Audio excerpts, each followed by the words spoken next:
Brahma Vishnu Varunendra Rudra Marutas Tunvanti Dibbais Tavair Vedais Sangopakramopanishadair Gayanti Jang Samaga Dhyanavastita Tadgatena Manasa Pashyanti Jang Yoginaha Jasyantang Navidusurasuragana Devaya Tasmai Namo Namah.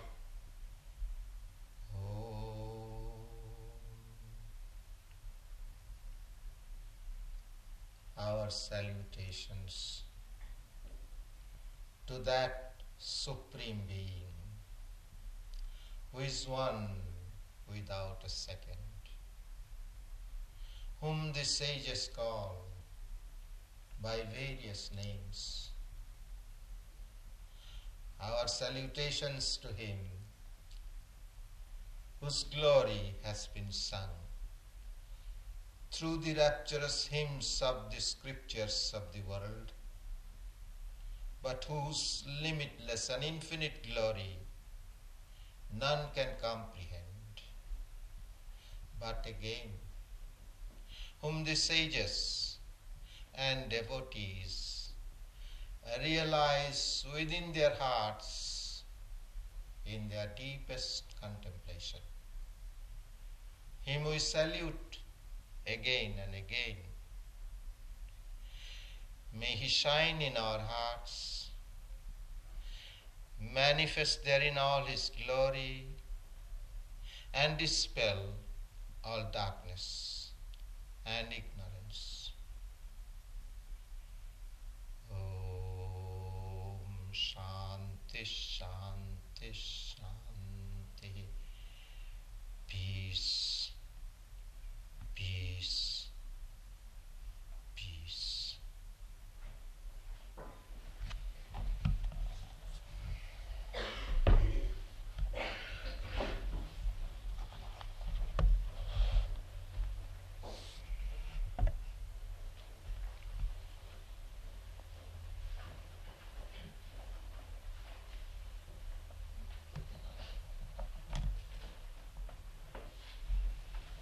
I'm going to speak to you this morning on worship and meditation.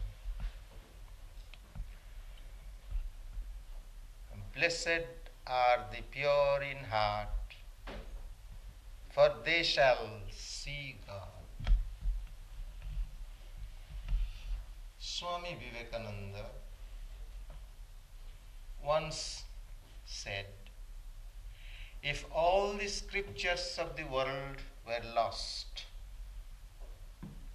and if this one truth, one sentence that Christ had uttered, if this lived, religion would remain living.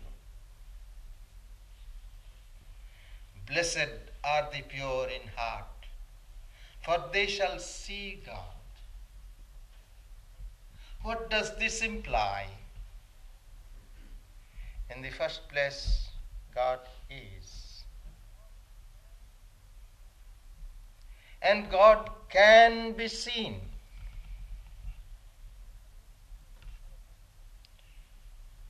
What is the proof for the existence of God? The only substantial proof is that He can be seen, He can be known, He can be realized. One can realize His oneness with Him.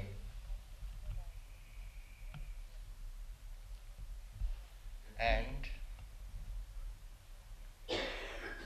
as a great seer philosopher of India, Shankara, pointed out, in the case of enquiry into Brahman, that is, enquiry into God, the scriptures are not the only proof. you will find that we are always quoting scriptures to prove something or prove the existence of God. Or we may give logical arguments or scientific arguments to prove the existence of God. But that does not prove. Even the scriptures cannot prove, but it is your personal experience. Until and unless you have known, you have seen God, you are playing with words.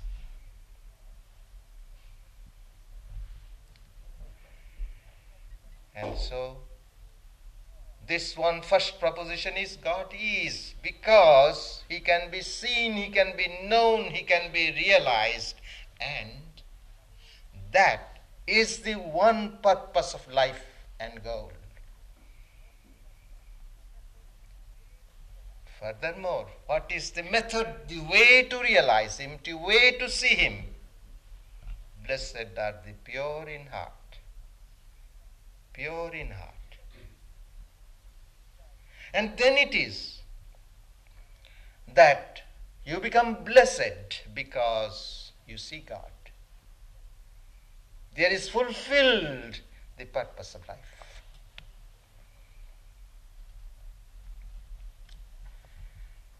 But again, nobody has seen God with these eyes. Nobody can hear His voice with these ears.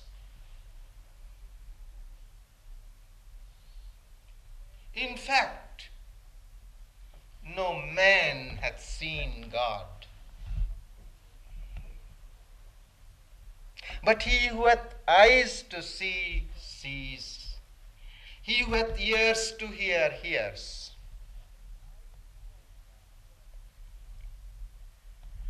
We are human beings, evolved into human beings. But this is not enough. We have to become gods to see God. In other words, we have to become God-men. And there is the potentiality in every human being. That is why again it is called, blessed is this human birth. Because there is that potentiality in every one of us to realize God and attain to the perfection that Jesus speaks of. Be perfect, even as the Father which is in heaven is perfect. No, this is not, as somebody tried to tell me, that this perfection is just partial. No, perfection cannot be partial, cannot be limited.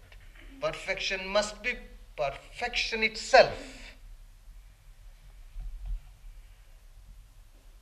And that is the lot of every one of us.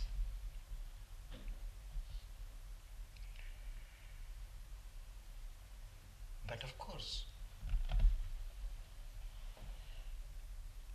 there is the buried treasure.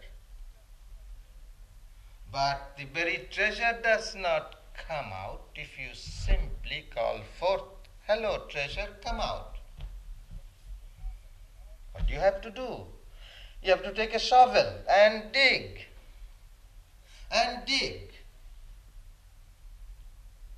And then you finally strike something and you realize, there it is.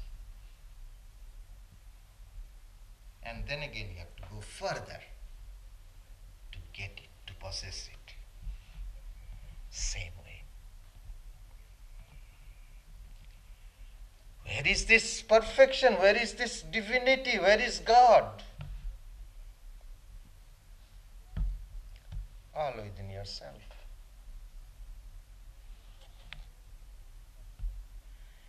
he who has attained perfection, he who has realized God, he finds him within himself.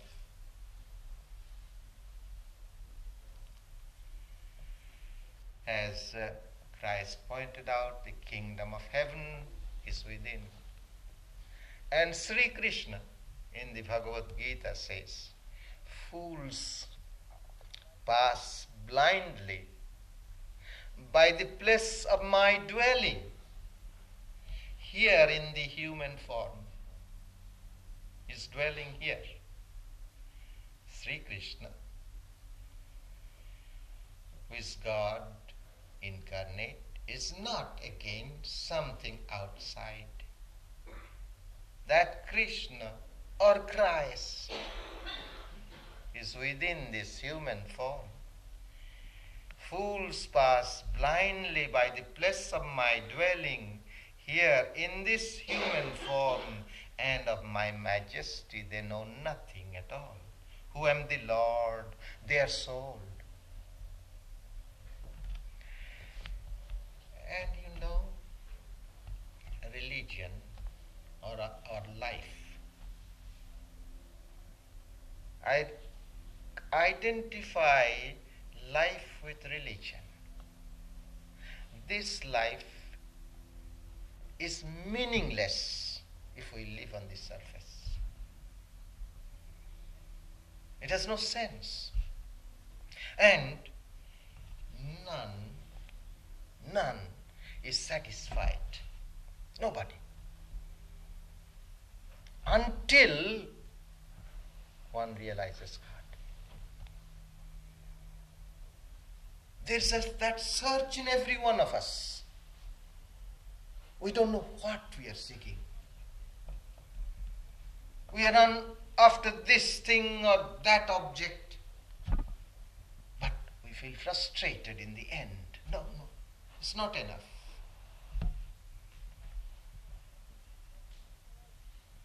If the psychologists would find out that this urge that there is in every one of us is a God urge, is the urge to unfold that divinity which is within each one of us, they'll be doing great good to mankind. That is the urge. You know, that the illustration is given of musk deer. You see, there is some deer we find only in the Himalayas. And this kind of deer grows musk in its navel. And when that grows, the deer gets the fragrance of that musk. And he runs here and there to get possession of that musk, that fragrance. He doesn't know that it is coming from his own navel. He doesn't know that. He thinks it is outside. And he runs here and there. And then ultimately dashes himself against the rock and dies. You see, that is the situation with us, everyone, until we come to this understanding that that fragrance is all within ourselves.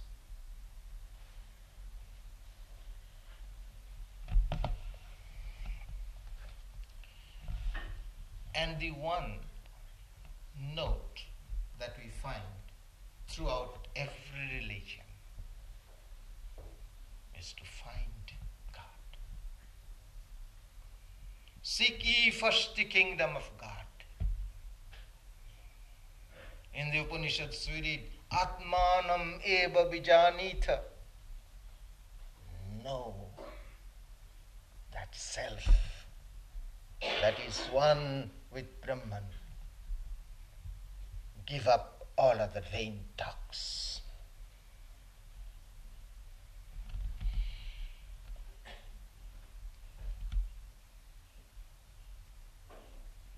But what is God?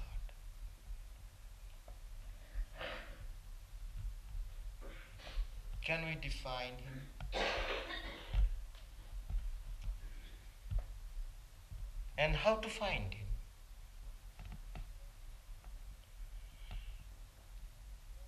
Of course, we know the principle, blessed are the pure in heart. What is that purity of heart? How can we achieve that? What are the methods? And then what is God? Attempts have been made always, every time, by every theologian or philosopher to define God. But you cannot express the inexpressible.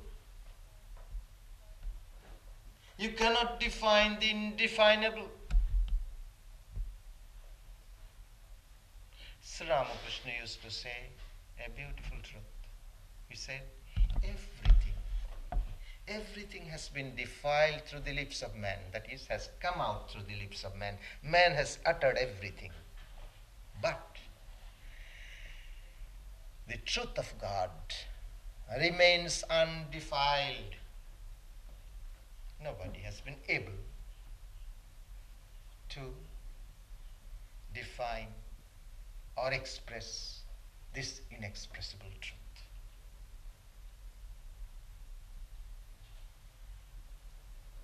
And why? Because what is this seeing? What is this experiencing or realizing God? As I already said, that you cannot see with these eyes. And yet you have to see him.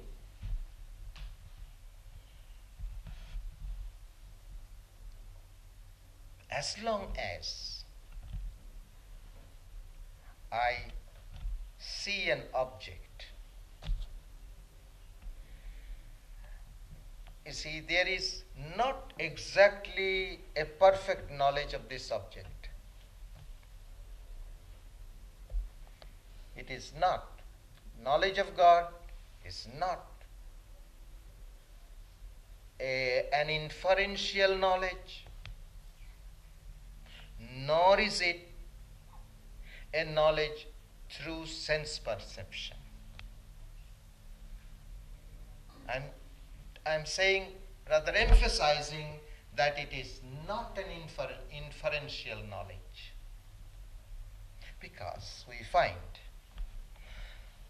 theologians, philosophers, they will define and try to express God in a particular way. And they will prove through their reason, through their reasoning process. From this which we know of this universe, then we try to find out there must be a creator of this universe. So from this known, we try to go to the unknown, that is inferential knowledge. But that's not the God knowledge. For instance, take the Hegelian absolute.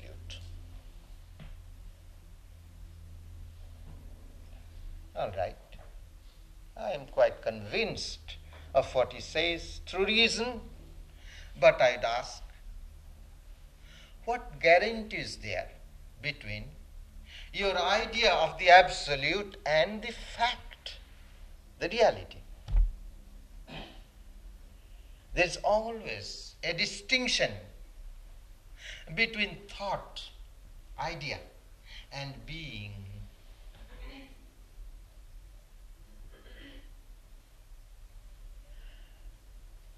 Nor can it be a knowledge or perception through senses, because I only know the sensations.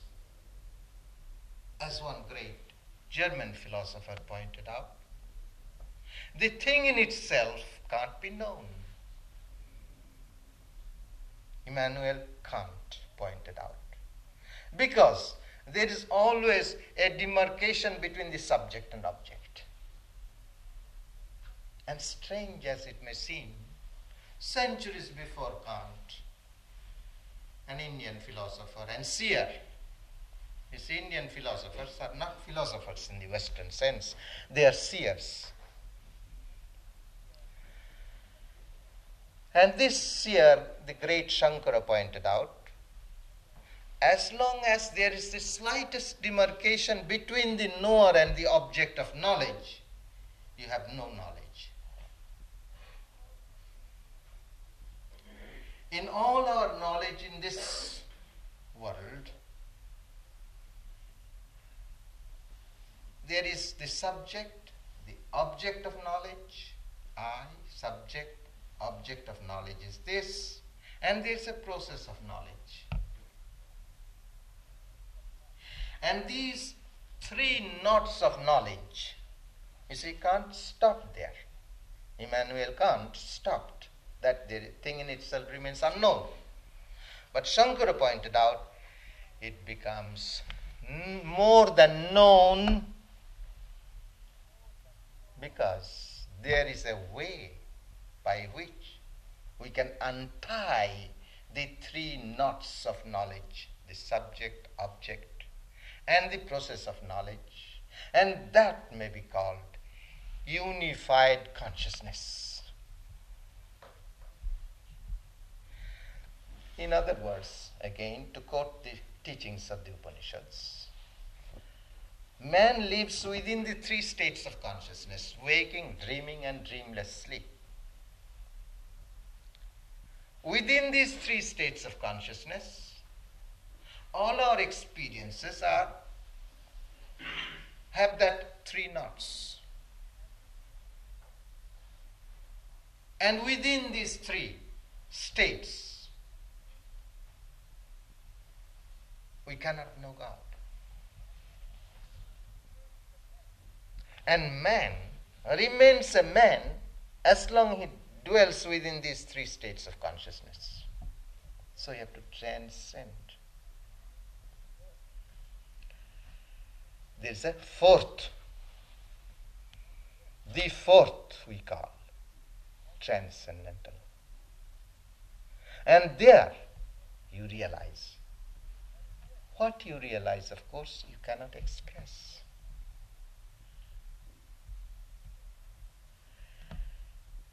In this connection, I shall quote to you what I wrote some time back.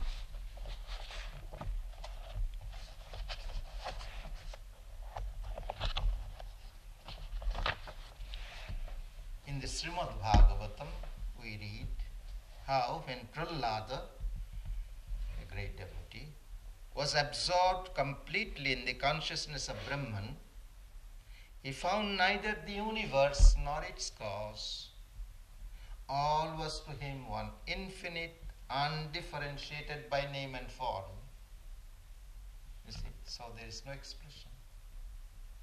But as soon as he regained the sense of individuality, there was the universe before him, and with it, the Lord of the universe, the repository of an infinite number of blessed qualities.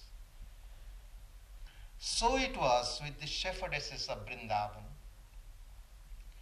As soon as they lost themselves in their absorbing love for Krishna, they realized their union with him. They became Krishnas.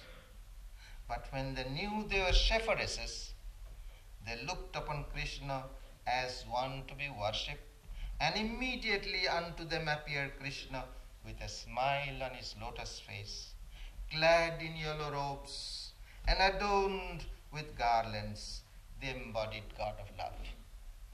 In the life of Sri Ramakrishna, we find how many times during the day he would become absorbed in God, where he would realize the unitary consciousness.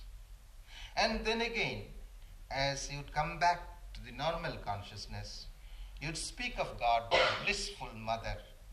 In that state where the universe disappeared and the sense of ego was lost, there would remain the one undifferentiated Brahman.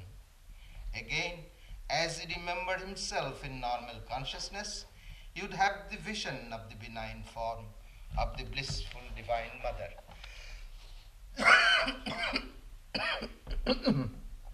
Pardon me.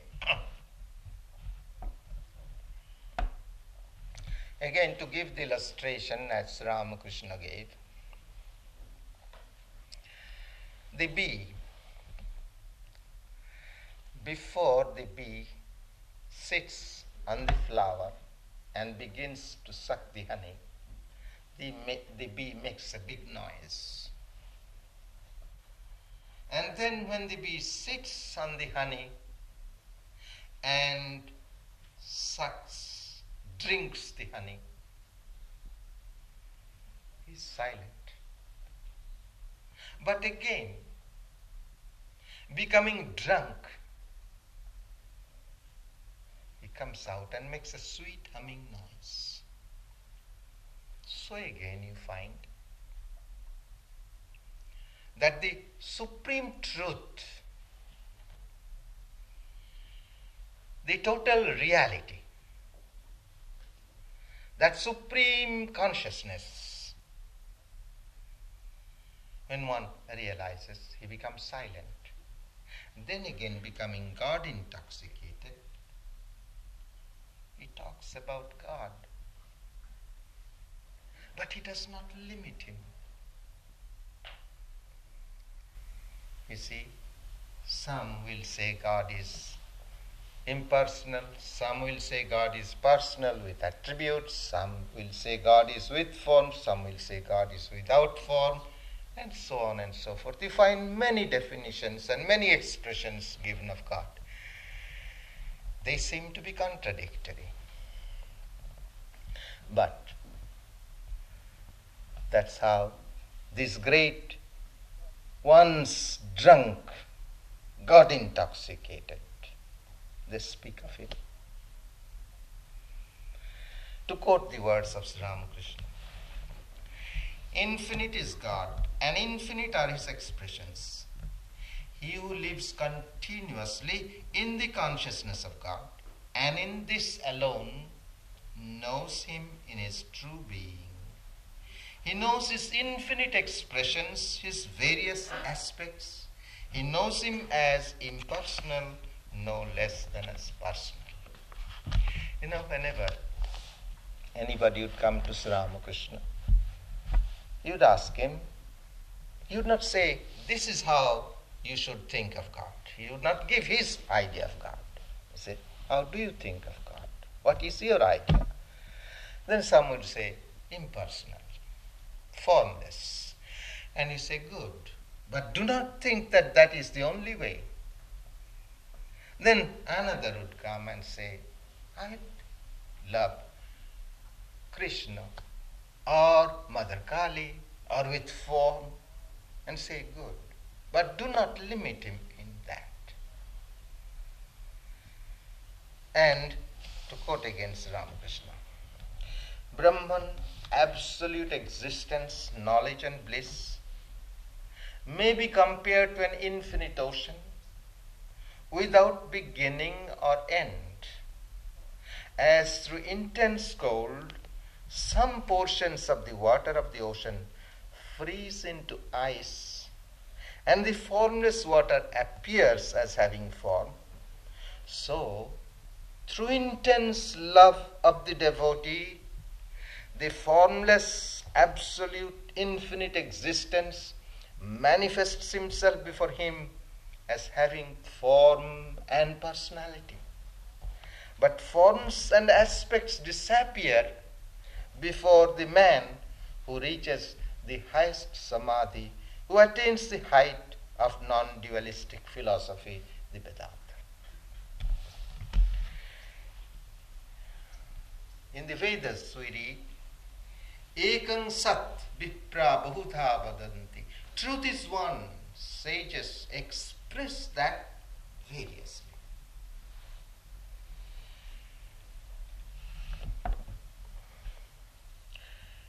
You know, oftentimes you will find that there are devotees of God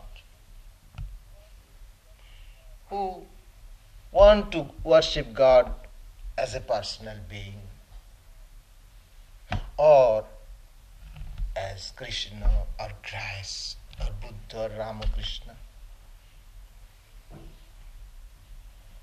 Are they not worshipping the same God, that impersonal reality? In this connection again, Swami Vivekananda explained very beautifully in a philosophic way. He said,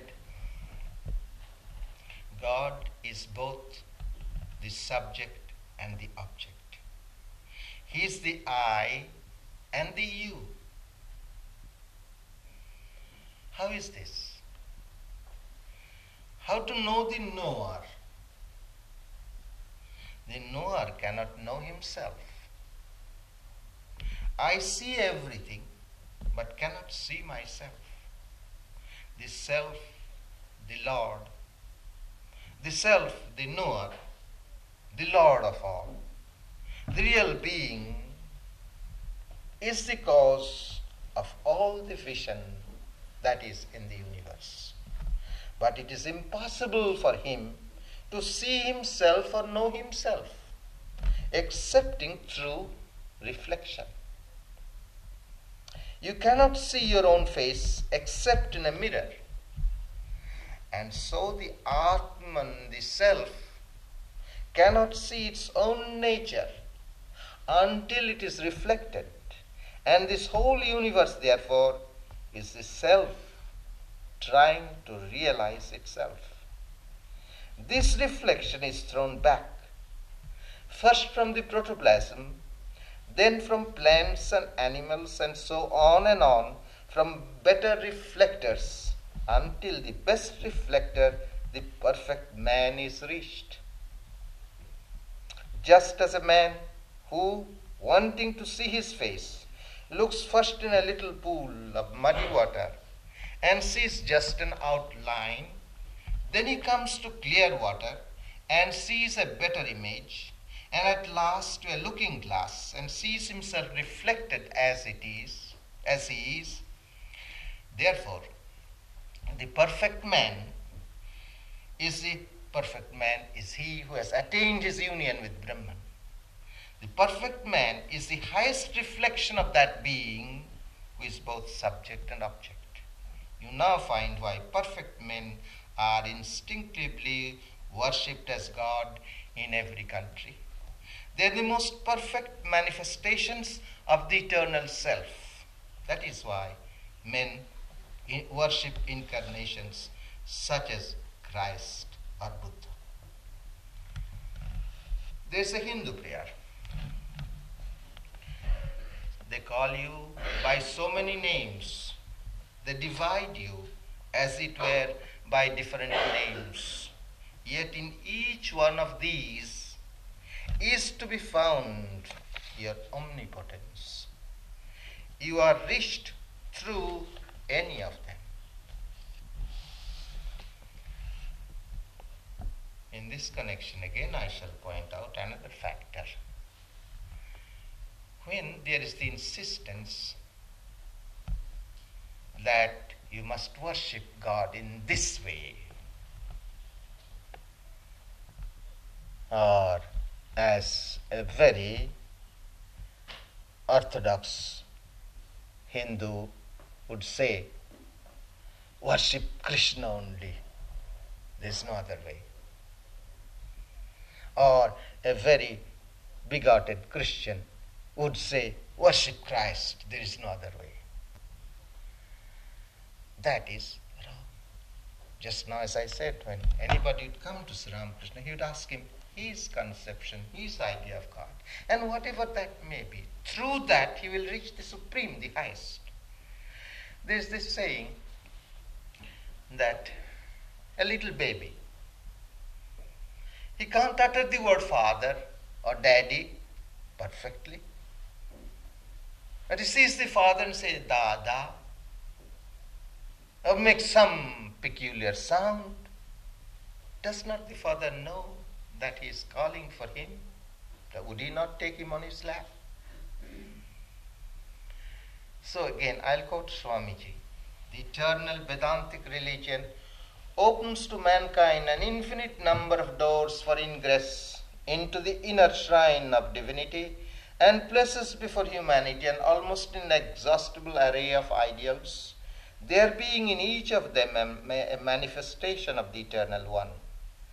With the kindest solicitude, the Vedanta points out to aspiring men and women the numerous roads hewn out of the solid rock of the realities of human life by the glorious sons or human manifestations of God in the past and in the present, and stands with outstretched arms to welcome all, to welcome even those that are yet to come, to that home of truth and that ocean of bliss, wherein the human soul, liberated from the net of Maya, may transport itself with perfect freedom and with eternal joy. Now to come to the practical aspect. As I said, you cannot get the buried treasure by simply saying, come forth. You have to dig with a shovel. Same way, you have to practice spiritual disciplines in order that that which is potentially within you, the power to see, to know, to experience, to transcend, that can be unfolded. First thing that is needed, of course, is the desire for it. You see, you must desire. And unless the desire arises, nobody can do anything. You see, there's a saying in your country that you can take the horse to the water, but you can't make the horse drink. So you must have the desire. And then also, it is said that you must have faith. What is this faith? First, it is defined as faith in the words of the Guru and in the words of the scriptures. But that's not enough. You must have self-confidence at the same time. Others have realized God, and it is possible for me to realize God if I apply myself to it. That confidence there must come. Then there must be enthusiasm for it. You must create that interest. You know, Buddha, he pointed out one wonderful truth. He said, if there is any sin, it is laziness. And so, you must be interested and must be enthusiastic. And then also, it is said that there must be purity of heart. Now, what is this purity of heart? You see, there is said you must have pure food to attain purity of heart. Of course, pure food generally is understood to be, food, what we eat. And so there always, you'll find there are many spiritual aspirants who would say, now you must be vegetarians or you must live on soup only. They have all kinds of ideas about food. Of course, in the Bhagavad Gita, you'll find that how there are three kinds of food, Sattva, Rajas and Tamas. But food means really not what we eat, but what we gather through the doors of the senses. You see, I'm looking at you. I'm getting food out of it. I hear music, I get food out of it. Everything that I gather through the doors of the senses is food. But that food has to be pure. Of course, that purity is the way you accept that food. And so it points out that there must not be defects of attachment, aversion and delusion. For instance, you see something, you see an object, and immediately you want to possess that object. You see, then that you are defiling the food. Or you become attached, you are defiling it. And then you become deluded. Now, of course, how all that can be done? How can we be free from all that defilement? If we cover everything with the presence of God. You see, everything. There is that divinity everywhere. When you see your friend, see God in that friend.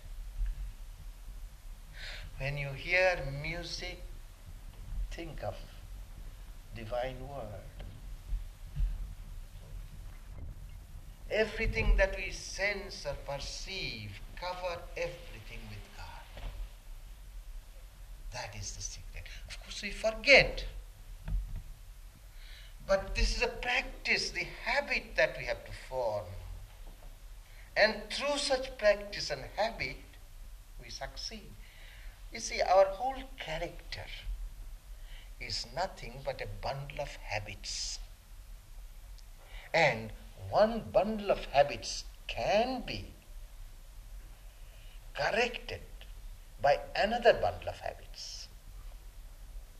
And so again it is said, practice, practice, practice. You know, my master, whenever anybody would come and complain to him, he would say, practice, practice, practice. See for yourself.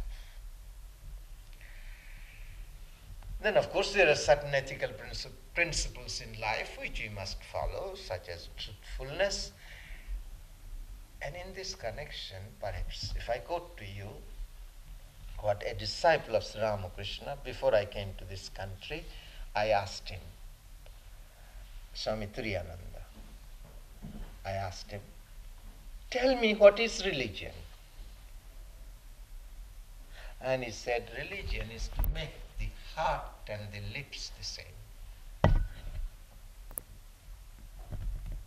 And if you consider this truth, if you reflect upon this truth, then you'll truly understand that you have to be straightforward, truthful, honest, not be greedy.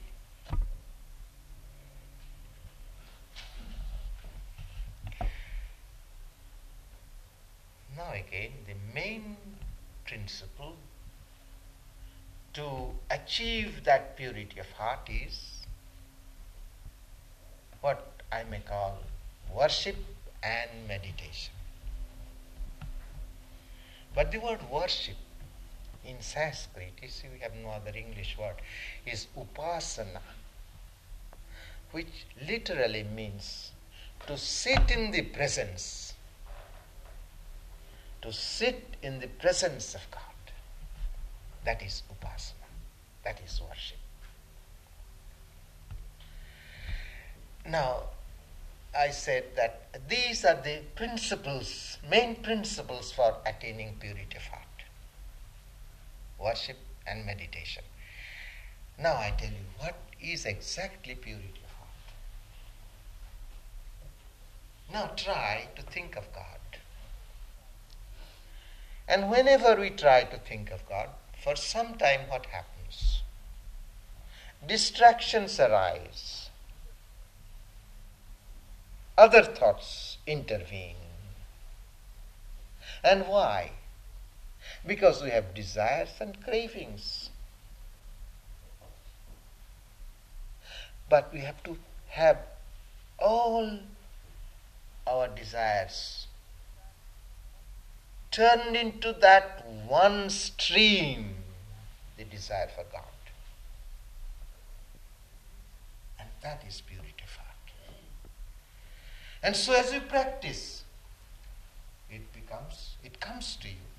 You feel He's the one reality, He's the one treasure, nothing else matters. Now, what is dhyana or meditation? You see, this word that we translate as meditation is often misunderstood. Now let me quote to you Shankara, the great seer philosopher, what he means by meditation. Meditation is a constant remembrance of the Infinite One, flowing like an unbroken stream of oil poured from one vessel to another. When this kind of remembrance has been attained, all bondages break. It's a state we have to attain. Thus, constant recollection is spoken of in the scriptures as a means to liberation. This recollection again is of the same nature as sight. When he who is far and near is seen, the bonds of the heart are broken. But he who is far can only be remembered. When he who is far and near is seen, the bonds of the heart are broken, all doubts vanish, and all effects of work disappear. He who is near can be seen, but he who is far can only be remembered. Nevertheless, the scripture says that we have to see him who is near as well as him who is far, thereby indicating to us that the above kind of remembering is as good as seeing. This remembrance, when exalted, assumes the same form as seeing. Worship is constant remembering, as may be seen from the essential texts of scriptures. Knowing, which is the same as repeated worship, has been described as constant remembering. Thus, meditation, which has attained to the height of direct perception, is spoken of in the scripture as a means of liberation. This Atman is not to be reached through various sciences, nor by intellect, nor by much study of the Vedas. Whomsoever this Atman desires, by him is the Atman attained. The extremely beloved is desired. By whomsoever this Atman is extremely beloved, he becomes the most beloved of the Atman. So that this beloved may attain the Atman, the Lord himself helps those who are constantly attached to me and worship me with love. I give that direction to their will by which they come to me. Therefore it is said that to whomsoever this remembering, which is the same form as direct perception, is very dear, because it is dear to the object of such memory perception, is desired by the Atman. By him the Atman is attained. The idea is this: my master often used to say, Sahaja Yoga, easy way to find God. And easy way is to try to keep recollectedness of God as often as you can. You are sitting, or you are driving, you are walking, you are cooking, you are doing household work. While you are doing things also, keep recollectedness of God. Think of it, think of him, and as you think of him, his presence is there. And as you proceed this way, and of course you can proceed this way only again when you regularly, make a regular habit of sitting and trying to meditate, trying to concentrate regularly, every day of your life. Then it becomes possible for you to keep that recollectedness throughout the day. And even as you go to sleep, chant his name and go to sleep. And then there comes a time when there is what is known as Dhruva Smriti, constant recollectedness, as I just now read to you. And that is meditation. And when there comes that meditative state, tata prajna prajayate, then comes the illumined knowledge of God. You attain samadhi.